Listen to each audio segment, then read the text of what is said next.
प्यारे विद्यार्थियों, नमस्ते। आप स्वस्थ और निरोग होंगे, विश्वास है मुझे।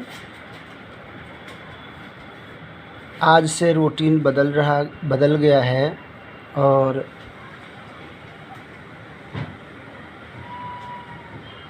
आज हम लोग पाठ संख्या 12 को पढ़ने जा रहे हैं। प्यारे विद्यार्थियों,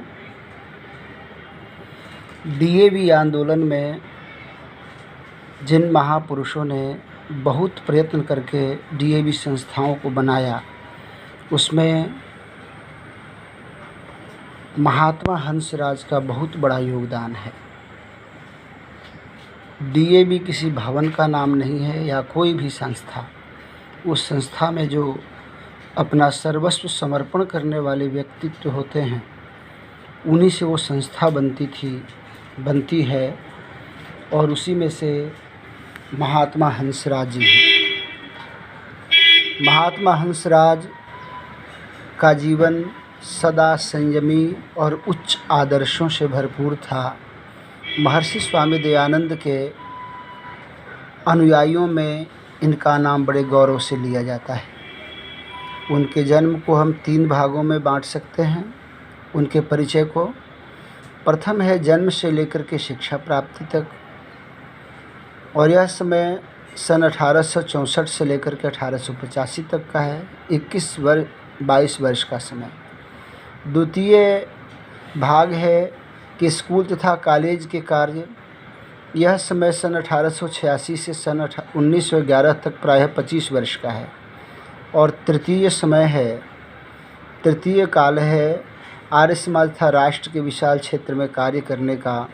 यह समय भी 1912 से 1938 तक का प्रायः 26 वर्ष का है। तो पहले 21-22 वर्ष पढ़ाई का, दूसरे उनके कार्य का, शिक्षा के क्षेत्रों में कार्य का, और तीसरा जो काल है वह है राष्ट्र और आर्य समाज के उत्थान और प्रचार के लिए। महात्मा जी का जीवन बहुत ही सौम्य सरल था। महात्मा जी का जन्म 19 अप्रैल 1864 को होशियारपुर, पंजाब के होशियारपुर ज़िले के बाजवाड़ा ग्राम में हुआ था और स्वर्गारोहण अर्थात उनकी मृत्यु 14 नवंबर 1929 को लाहौर में हुआ। उस समय सब पंजाब के ही भाग थे, लाहौर इत्यादि सब। तो महात्मा जी का जन्म होशियारपुर ज़िला है पंजाब में, वहाँ के बाजवाड़ा ग्राम में, और उनकी मृत्यु 14 नवंबर 1929 को लाहौर में हुआ। माता गणेश देवी, माता जी का नाम था गणेश देवी। प्रायः इस तरह लोग उस समय नाम रख लेते थे।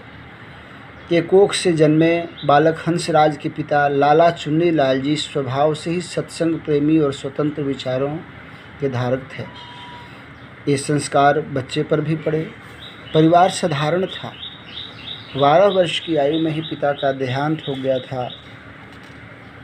संस्कारवश इस बालक में प्रभु भक्ति और कठोर परिश्रम, सादगी तथा तपस्या के बीज पनपते रहे।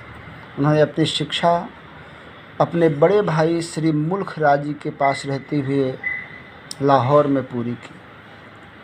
वो पोस्ट ऑफिस में कर्मचारी थे। अपनी श्रेणियों में, अपनी क्लास में अर्थात लाला हंसराज जी हमेशा प्रथम श्रेणी में रहते थे। फर्स्ट डिवीज़न से पास करते थे। बीए की परीक्षा उन्होंने सन 1885 में संस्कृत और इतिहास विषय लेकर के पास की और वे पूरे प्रांत भर में द्वितीय स्थान पर रहे।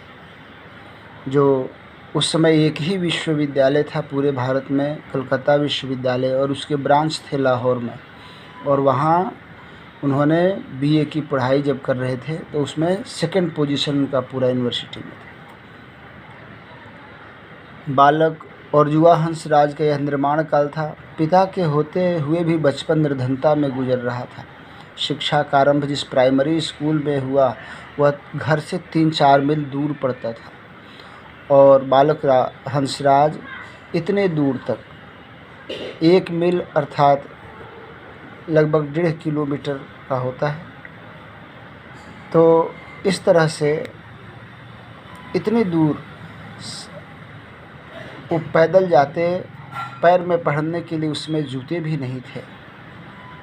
तो इतनी गरीबी से घर चल रहा था, परंतु अगर इरादा मजबूत हो तो आदमी अपने सफलता को प्राप्त कर ही जाता है। गर्मी के पैरों के नीचे जब बहुत गर्मी पड़ती थी, पैर जलने लग जाते थे रेत में।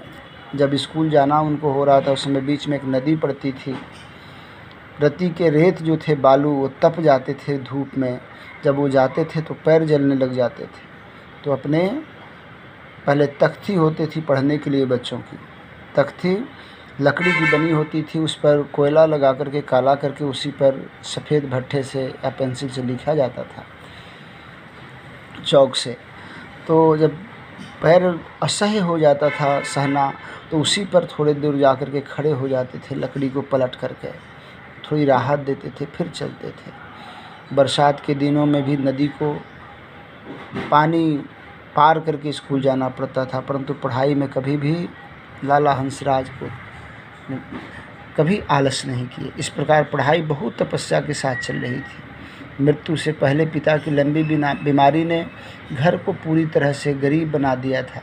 इसी अवस्था में पिता की आज्ञा से 12 वर्ष की आयु में उनका विवाह भी हो गया, मात्र 12 वर्ष की आयु में। इसमें तुम लोग, पत्नी भी पितृहीन थी, शादी भी हुई जिस लड़की से, उसके पिता नहीं थे, अतः उनकी दरिद्रता का कष्ट बढ़ा ही घटा नहीं। इस अवस्था में भी बालक हंसराज गांव वालों को पत्रों को लिखकर या आने वाले पत्रों को पढ़कर के सुनाते। एक सेवा का काम था। पहले समय में मोबाइल, इंटरनेट और कोई व्यवस्था नहीं थी, चिट्ठी लिखे जाते थे। घर में अनपढ़ की संख्या बहुत ज़्यादा थी उस समय, शिक्षा का प्रतिशत 20-22 था। तो इस अवस्था में वो पढ़ कर के लोगों को चिट्ठी सुनाते थे। किसी को चिट्ठी लिखना हो तो लिख देते थे। हम लोग भी ये काम बचपन में करते थे। बड़ी कक्षाओं में पहुंच करके भी उनकी सेवा भावना यथावत ही बनी रही। इसी बीच सन 1887 में अप्रैल में जब महर्षि दयानंद सरस्वती लाहौर आए तो उनके दर्शन करने का हंसराज को अवसर मिला और उनके दर्शन से वो अत्यंत प्रभावित हुए। पंडित गुरुदत्त, विद्यार्थी लाला लाजपत राय, राजा नरेंद्रनाथ, द्वारका प्रसाद आदि उनके सहपाठी थे। ये सभी आगे चल कर के पंजाब की प्रमुख हस्ती बने। वे दिन ऐसे थे कि 8वीं-9वीं के विद्यार्थी भी आर्य समाज के रंग में रंग जाते थे और अपने धर्म की ईसाइयों द्वारा की गई आलोचना था निंदा का उत्तर दे सकते थे। वे आर्य समाज के प्रचारक सभासद बनते थे। 12वीं के विद्यार्थी अंग्रेजी उर्दू की पत्र पत्रिकाओं का संपादन करने लग जाते थे। ये स्थिति थी उस समय। हंसराज, उनके साथी लाला लाजपत राय और गुरुदत्त ने ये सब कार्य किए। कॉलेज की पढ़ाई समाप्त करके वे पहले तीनों आर्य समाज के उत्साही सभासद बन गए। जैसे ही पढ़ाई समाप्त हुई, सत्यार्थ प्रकाश ऋग्वेद आदि भाष्य भूमिका तथा स्वामी दयानंद के वेद भाष्य के कुछ भाग पढ़कर प्रखर प्रवक्ता और प्रभावशाली लेखक तीनों थे। अनोखे आत्मविश्वास था, आर्य समाज के नेतृत्व की ओर कदम बढ़ाने लगे। इस संबंध में ये कहानी दी हुई है कि जालंधर में स्वामी दयानंद के मृत्यु के बाद में एक शोक सभा का आयोजन किया गया था और वह आयोजन था शिव नारायण वकील की कोठी पर। योग्य वक्ता लाहौर से बुलाए गए थे और उनके स्वागत के लिए वकील साहब जब अपने साथियों के साथ रेलवे स्टेशन पर पहुंचे तो उन्हें 2 दुबले पतले विद्यार्थी युवक वहां दिखाई दिए। उन्होंने आपस में यही कहा कि लाहौर वालों ने हमारे साथ माखौल किया है, देखो 2 लड़के हमारे लिए भेज दिए। परंतु जब लाला लाजपत राय जी ने उर्दू में और पंडित गुरुदत्त विद्यार्थी ने अंग्रेजी में स्वामी दयानंद के गुणों का वर्णन किया तो दर्जनों वकील जो वहाँ जालंधर में बैठे थे सब लोगों को आश्चर्यचकित हो गए कि क्या कमाल के दोनों वक्ता हैं। उस समय एक कॉलेज में पढ़ते ही थे। स्वामी दयानंद के देहावसान पर 1883 में अजमेर में उनकी देहावसान हुई। दीपावली के दिन उनकी सेवा के लिए लाहौर से आर्जन गए हुए थे। वहाँ से लौटकर उन्होंने यहाँ लाहौर के अन्य ऋषि भक्तों ने आर्य समाज की ओर से ऋषि स्मारक बनाने का निश्चय किया कि स्वामी दयानंद ने सारे जीवन जो समाज के लिए काम किया उनके स्मृति में हम लोग एक स्मारक बनाएं। यह स्मारक जो बहुत सारी गहन चिंतन हुआ और यह निर्णय हुआ कि उनके स्मारक के रूप में हम लोग DAV स्कूल खोलें। 1886 में स्कूल बन करके तैयार हो गया। नौजवान हंसराज ने अवैतनिक मुख्याध्यापक का कार्यक्रम संभाला, प्रिंसिपल का काम, बिना कुछ पैसा लिए। उनके बड़े भाई मुल्खलाल लाहौर में नौकरी करते थे। उन्हें इस समय 80 रुपये मासिक मिलते थे। युवा हंसराज अपनी समस्या लेकर के उनके पास गए। बड़े भाई बोले, अपने वेतन का आधा भाग मैं तुम्हें आजीवन देता रहूँगा, पवित्र और निष्काम भावना से DAV की सेवा करो। लाला मुल्खराज जी ने, उनके बड़े भाई ने इस प्रण का आजीवन पालन किया। कितनी बड़ी बात थी, बड़े भाई ने इस काम में। उस समय लाला हंसराज चाहते तो DM की नौकरी प्राप्त कर सकते थे, SP की नौकरी उनको मिल सकती थी, क्योंकि उस समय जो ग्रेजुएट करता था डायरेक्ट उसको ADM बन जाता था। परंतु उन्होंने गवर्नमेंट की नौकरी अर्थात अंग्रेज़ों की नौकरी करना स्वीकार नहीं किया और DAV स्कूल में अवैतनिक बिना रुपया पैसा लिए अपने जीवन को देना स्वीकार किया। एक गरीब परिवार का आदमी, पढ़ा लिखा युवक, हर माता पिता यही चाहते हैं कि बच्चा पढ़ लिख करके कमाएगा, घर का पाल को बहुत उम्मीद रहती थी। परंतु जब वह पढ़ लिख करके तैयार हुआ वह लड़का हंसराज, तो अपना सारा जीवन उसने DAV को समर्पण कर दिया। यही स्कूल 1889 ईस्वी में एक अद्वितीय DAV कॉलेज बन गया, जो 1886 में खुला था। अब उसके प्रिंसिपल भी हंसराज जी ही हुए। जनता ने अब आपको महात्मा हंसराज नाम से सम्मानित किया। महात्मा जी 25 वर्ष तक इस संस्था के अवैतनिक प्रिंसिपल रहे। कॉलेज में अंग्रेजी इतिहास आप स्वयं पढ़ाते थे और जो बच्चों के लिए छात्रावास था उसके आप अध्यक्ष भी थे, हॉस्टल इंचार्ज, हॉस्टल सुपरिटेंडेंट कहते हैं उनको कॉलेजों में। यह दायित्व उन्होंने छात्रों के साथ व्यक्तिगत संपर्क रखने के लिए और उनके जीवन को पवित्र बनाने के लिए, उनके चरित्र के निर्माण के लिए संभाला था। छात्रावास में प्रतिदिन प्रातः सायं यज्ञ हवन होता था। आर्य युवक समाज की स्थापना भी की गई थी ताकि छात्रों में वैदिक आदर्शों के अनुसार धार्मिक जीवन की प्रवृत्ति हो। ये स्वामी हंसराज खूब करते थे। कॉलेज के समय निजी काम के लिए कॉलेज की कलम, दबात, पेंसिल और कागज़ भी नहीं लेते थे, इतने वह समर्पित थे संस्था के प्रति। शिक्षा का माध्यम हिंदी था उस समय। उसमें पूरे पंजाब में उर्दू माध्यम के स्कूल चलते थे, परंतु DAV कॉलेज एक ऐसा कॉलेज था जो हिंदी माध्यम से चलता था। महात्मा हंसराज की निष्ठा की अग्नि परीक्षा हुई, महंगाई बढ़ती गई और उन्हें भोजन तक में कटौती करनी पड़ी, क्योंकि भैया जितने पैसा देते थे मुल्खराज जी, उसी में परिवार भी चलाना था, बच्चों को भी पढ़ाई लिखाई था, उसी में अपने जीवन को भी चलाना था। और वे TB उनको हो गया, राजयक्ष्मा हो गया। उनका पुत्र बलराम स्वतंत्रता संग्राम में राजद्रोह के अपराध में गिरफ्तार भी हो गया। मुकदमे के लिए पैसे भी नहीं थे, उसे काला पानी की सज़ा हो गई। 7 वर्ष तक उसे सज़ा मिली। इसी बीच महात्मा हंसराज जी की पत्नी भी चल बसी। बड़े भाई मुल्खराज भी आर्थिक संकट में फंस गए और महात्मा जी के छोटे पुत्र बोधराज को निमोनिया हो गया। पर महात्मा जी ने विपत्तियों का सामना चट्टान के समान अचल रह कर के किया। सन 1911 के अंत में महात्मा जी ने कॉलेज के प्रिंसिपल के पद से त्याग पत्र दे दिया। जब उनकी उम्र मात्र 48 वर्ष थी। इस उम्र में लगभग लोग सभी प्रिंसिपल बनते हैं। अब उन्होंने अपना सारा जीवन आर्य समाज को दे दिया। आर्य प्रादेशिक प्रतिनिधि सभा के प्रधान के रूप में उन्होंने सभा को सुदृढ़ किया। पंजाब, सिंध, बलूचिस्तान, सीमा प्रांत, जम्मू कश्मीर आदि प्रांतों का दौरा करके उन्होंने सैकड़ों आर्य समाजों की स्थापना की, हजारों रुपये भी इकट्ठे किए। ये सब काम प्रिंसिपल के बाद उन्होंने DAV संभालने के बाद में किया। कितने ही सुयोग्य और विद्वान उपदेशक, प्रचारक, भजनिक रखे। वैदिक सिद्धांतों पर अनेक ग्रंथ भी तैयार किए। सभा के दिन धर्म प्रचार, शास्त्रार्थ प्रकाशन विभाग का कार्य किया। उपदेशक कार्य के लिए दयानंद ब्रह्म महाविद्यालय की स्थापना उन्होंने की, जो अभी हिसार में है। साधना और भक्ति के लिए हरिद्वार में मोहन स्थापना की, जो आज भी वहाँ पर विद्यमान है।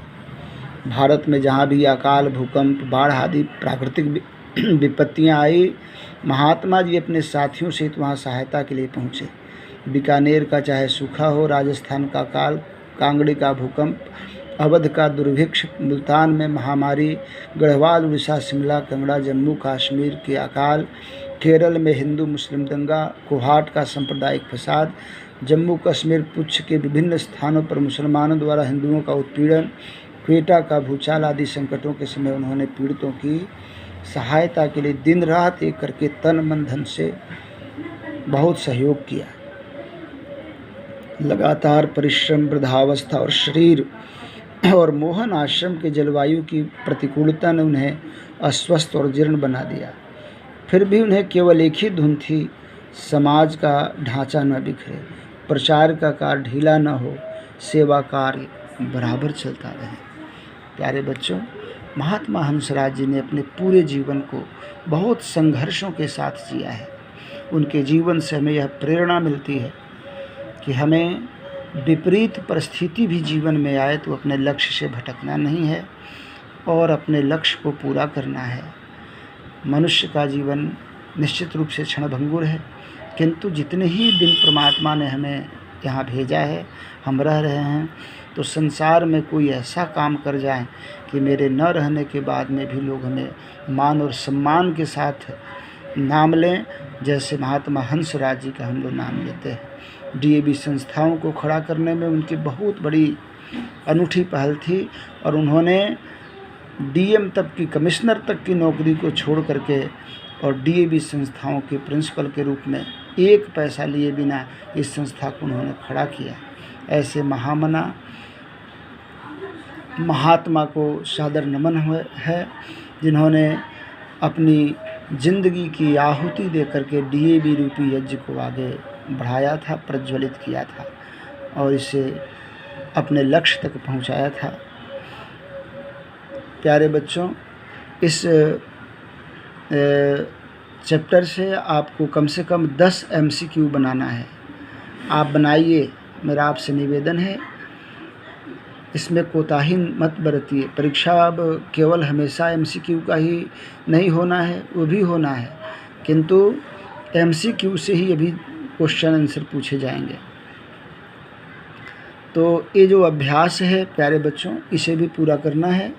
ये जो अभ्यास है और ये सब आप ध्यान देंगे। महात्मा हंसराज के जन्म और मृत्यु होने का स्थानों का नाम बताओ, तो आपके पेज नंबर 37 के यहाँ पर दिया हुआ है। आप देखिए, यहाँ पर मैंने वो भी चिन्ह भी लगा दिए हैं। दूसरा नंबर क्वेश्चन है कि महात्मा हंसराज के बड़े भाई का नाम क्या था और उन्होंने कैसे सहायता की। तो मुल्खराज उनका बड़े भाई का नाम था और उन्होंने अपने सैलरी के, अपने वेतन के आधे पैसे दे करके हंसराज की उन्होंने सहायता की थी। ये लिखना है। तीसरा क्वेश्चन है, महात्मा हंसराज ने कितने वर्ष तक डीएवी संस्था के आचार्य का पद संभाला। तो महात्मा हंसराज जी ने कितने वर्ष तक के संभाला, तो उसका आंसर है तीसरा नंबर क्वेश्चन का